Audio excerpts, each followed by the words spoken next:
खबरों के सिलसिले को आगे बढ़ाते हुए खबर शामिल करते हैं सरगोदा से। सीनियर जर्नलिस्ट एहसानुल हक की रिपोर्ट के मुताबिक सूबाई वजीर सेहत डॉक्टर जमाल नासिर ने सरगोदा के तहसील भीरा हेडक्वार्टर अस्पताल का अचानक दौरा किया।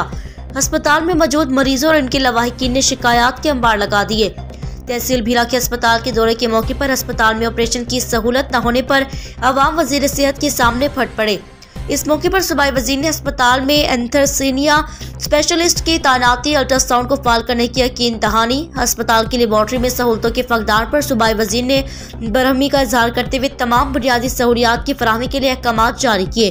तहसील भीरा हेडक्वार्टर अस्पताल के बाद डिस्ट्रिक्ट टीबी अस्पताल सरगोदा पहुंचे। सूबाई वजीर सेहत डॉक्टर जमाल नासिर ने अस्पताल में इंडोर ओपीडी लेबॉर्ट्री अस्पताल में दाखिल मरीजों की खैरियत दरियाफ्त की। डॉक्टर से मरीजों के मुतालिक सवाल जवाब किए। मरीजों को फराहम करदा तिब्बी सहूलतों समेत दीगर अमूर का जायजा लिया। उन्होंने मरीजों की अयादत करने के अलावा लवाहिकीन से मसाइल दरियाफ्त किए। अस्पताल सरगोदा की एमएस डॉक्टर काशफा वली को अस्पताल के बेहतर इंतजामात, मरीजों को सहूलियात फराहम करने पर शाबाश दी और वेल डन कहा।